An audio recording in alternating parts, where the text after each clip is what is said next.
At the Thanksgiving dinner, my son said, "Shut up, Mom. Nobody cares." I just stood up and left. Then I stopped paying their loans, withdrew the money, and left the country.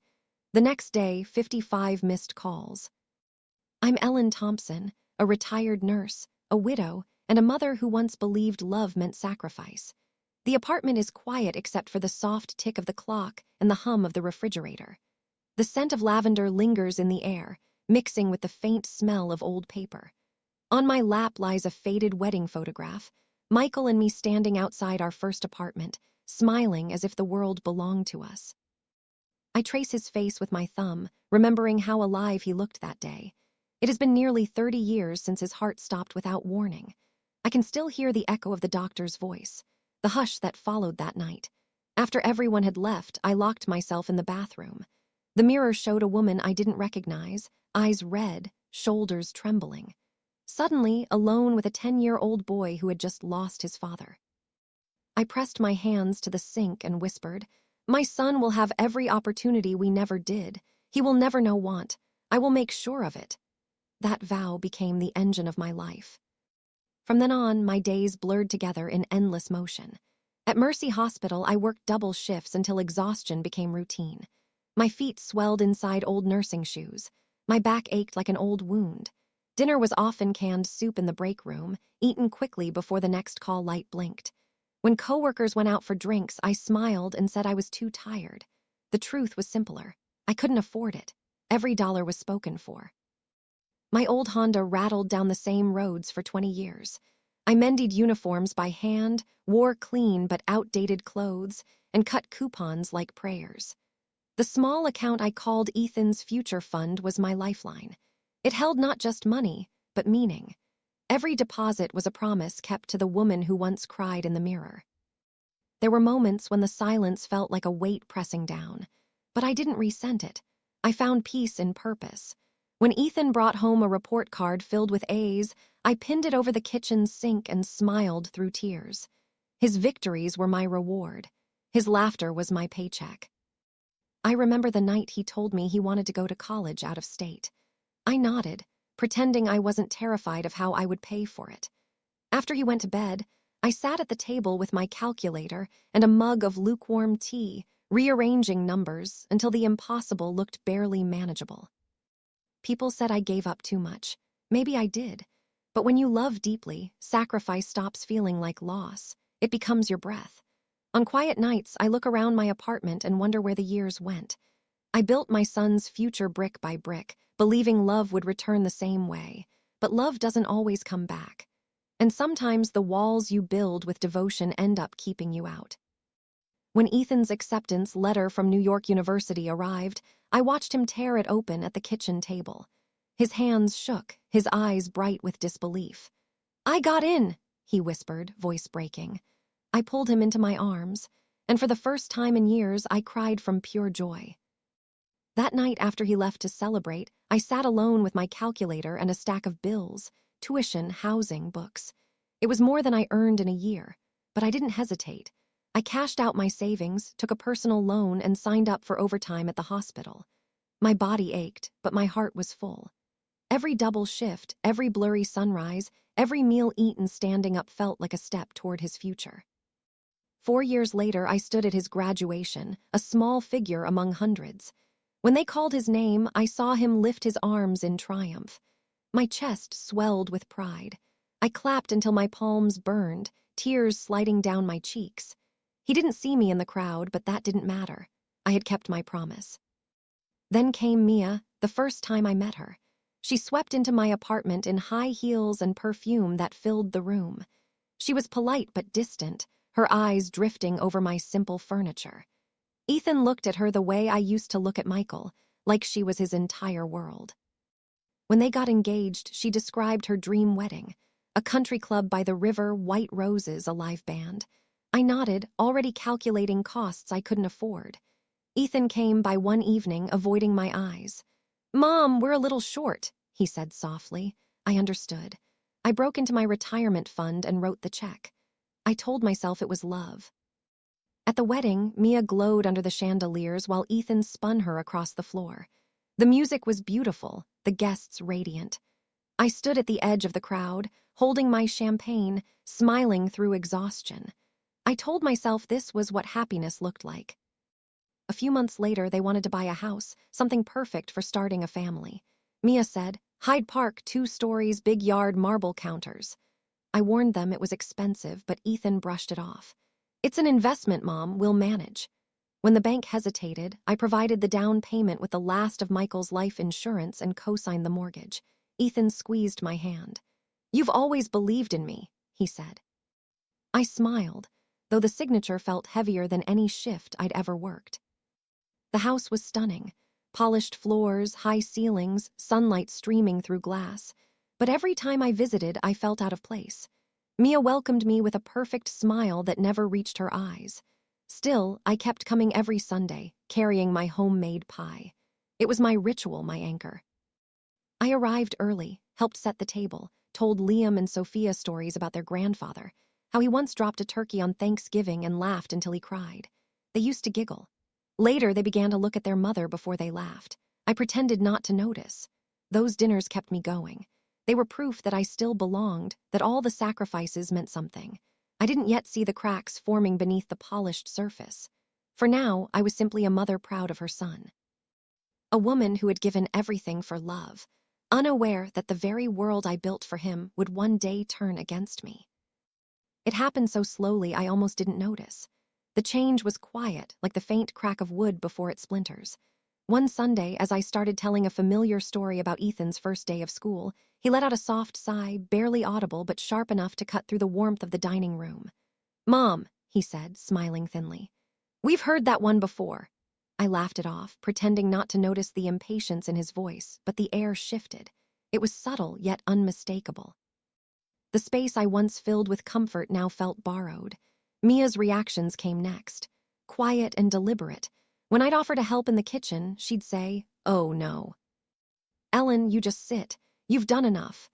Her smile was polite, but her tone carried a distance I couldn't name.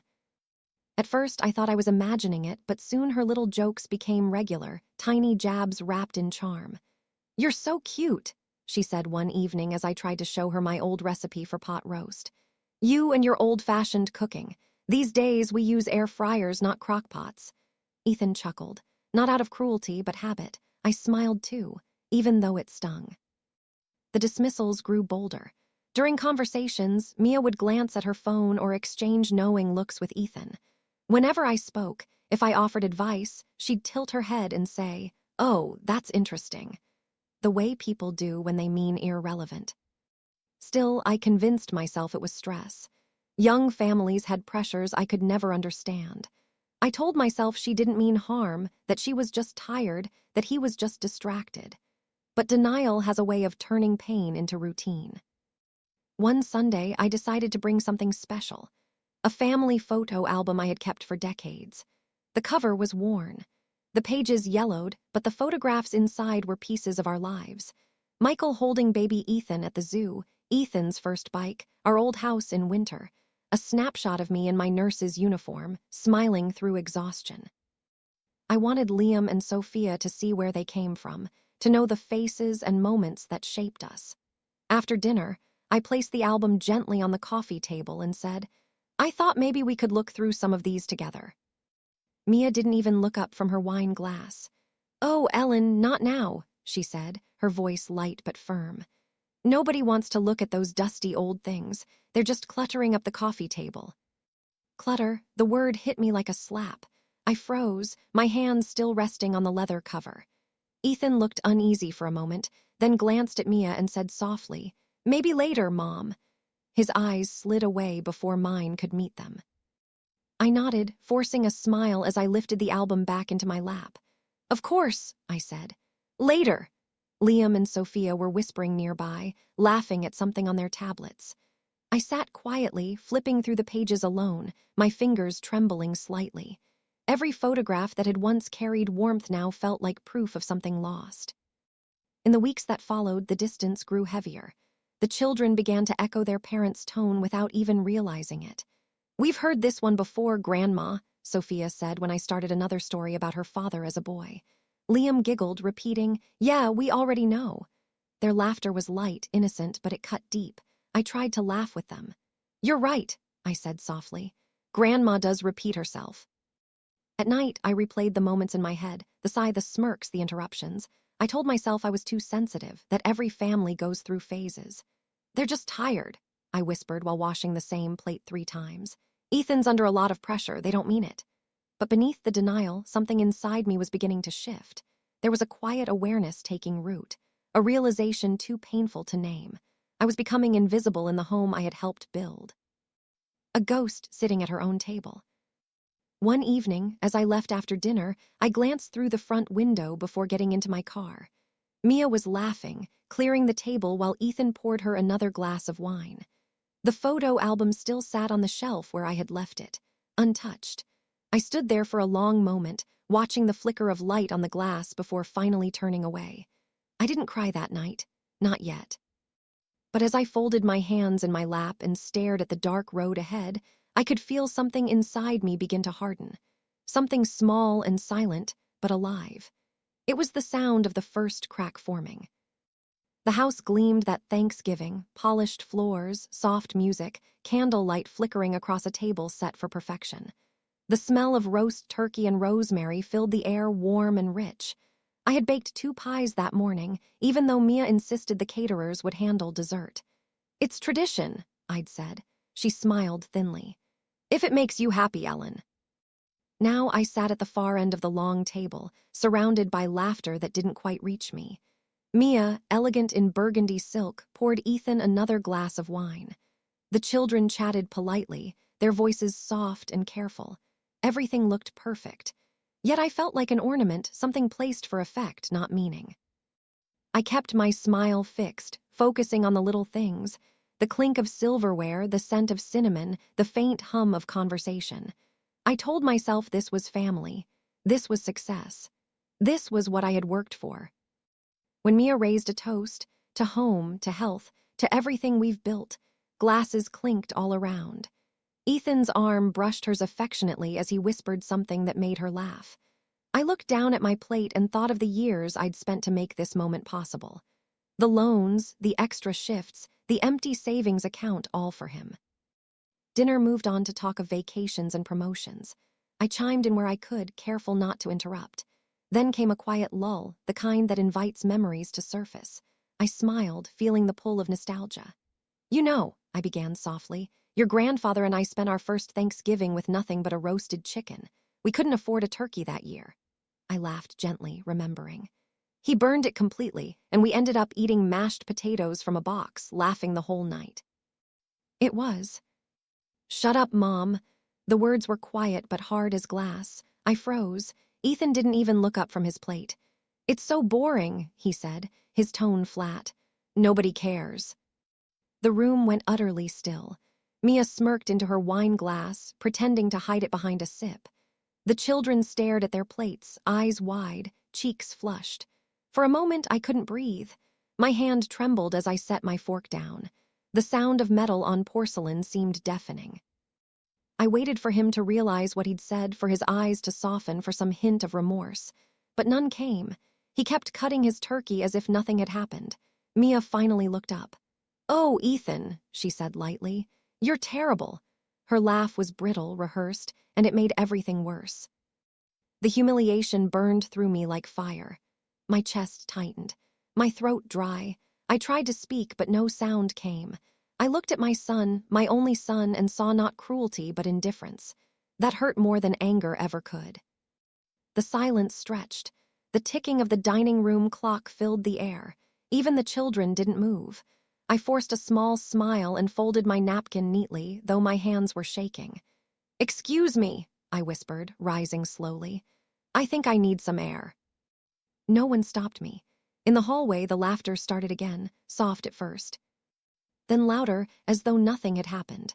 I stood by the front door, gripping the edge of my coat, listening. My heart pounded so hard I could hear it. Outside, the cold night air hit me like a slap. I walked down the porch steps, my heels clicking against the stone path. The lights from the house glowed behind me, warm and golden, like a world I no longer belonged to. I reached my car but didn't start it. I just sat there, staring through the windshield, watching my breath fog the glass. My reflection stared back, tired eyes, drawn mouth. A woman stripped of her place at the table she built. That moment stretched into forever. The silence wasn't peaceful anymore. It was heavy, final. I thought of the promise I'd made to Michael all those years ago that our son would have every opportunity, every comfort. I had kept it. I had given everything. But sitting there in the dark, I realized something with terrible clarity. This wasn't a bad moment. It was a revelation. In my son's eyes, I was no longer his mother.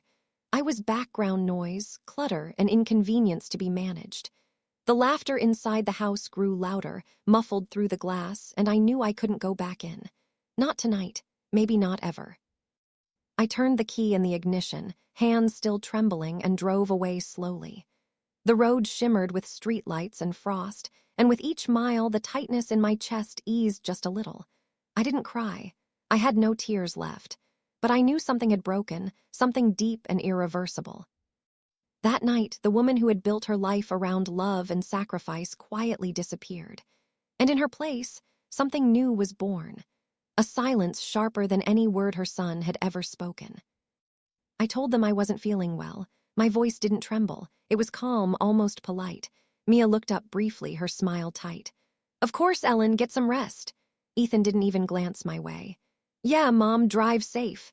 That was it. No concern, no warmth, just the scrape of forks against plates as I slipped quietly from the table.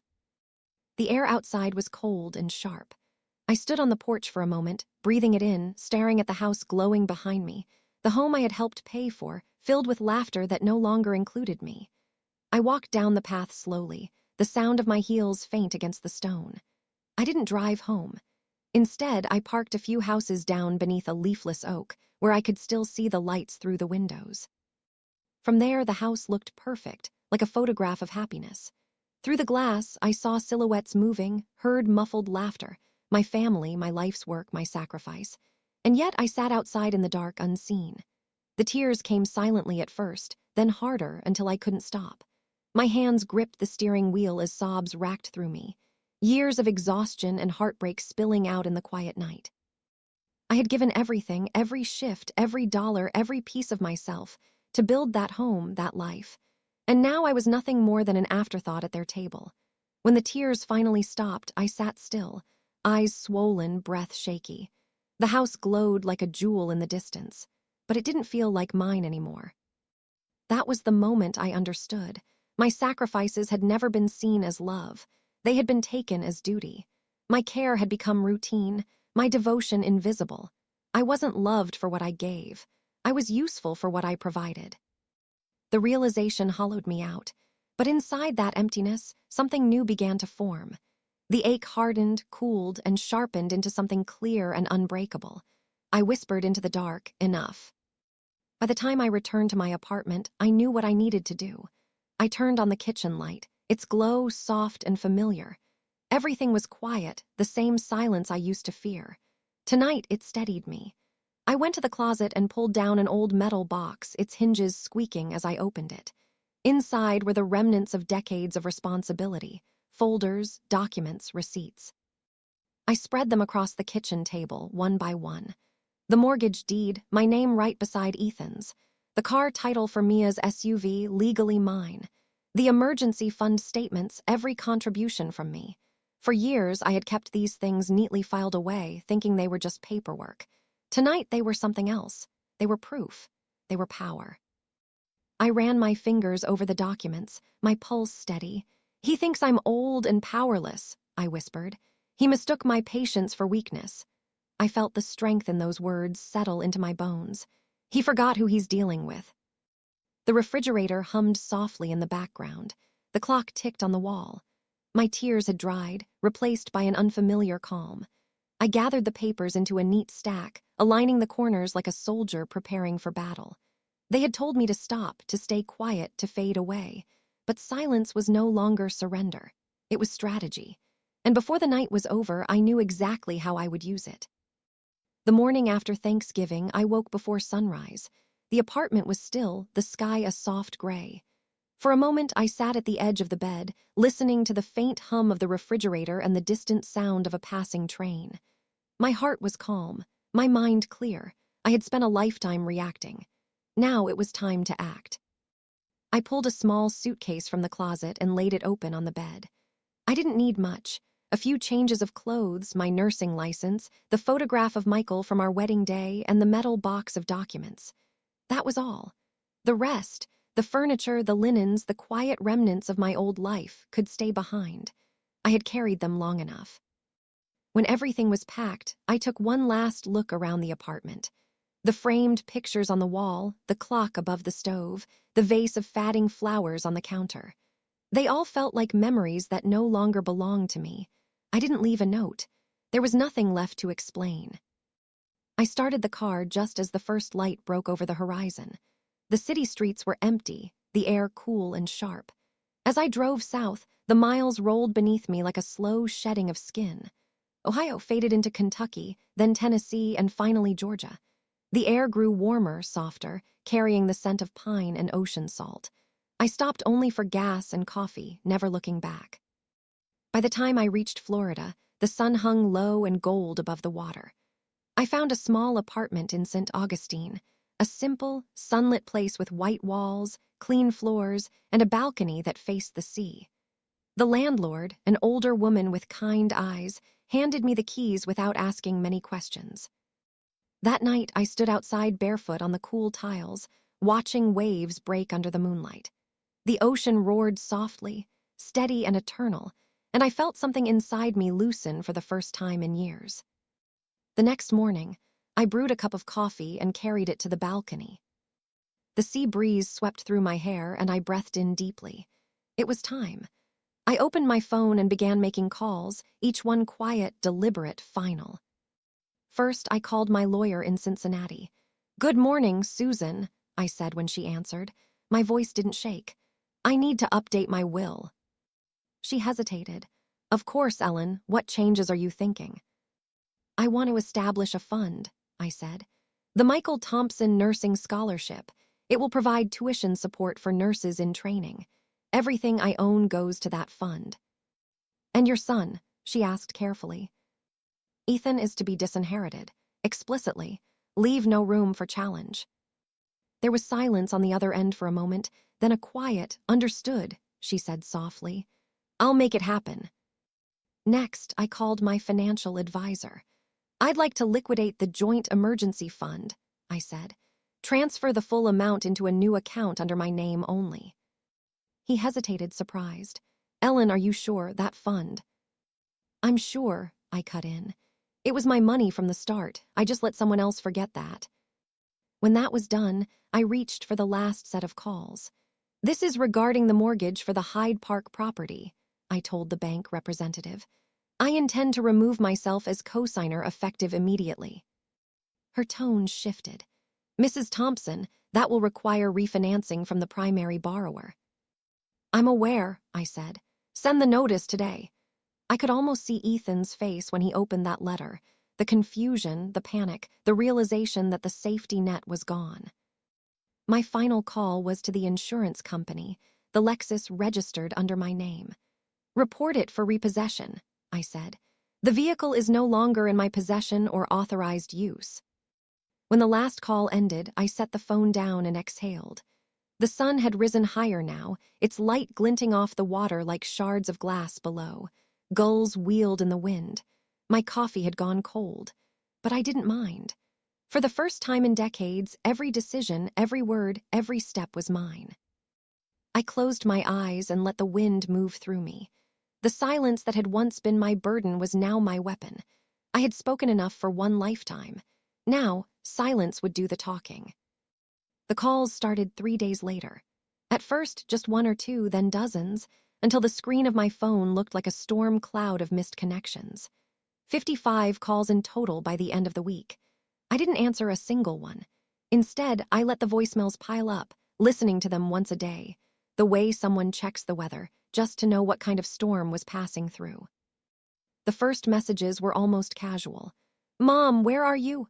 Ethan said, his tone impatient but still composed. "This isn't funny. Call me back."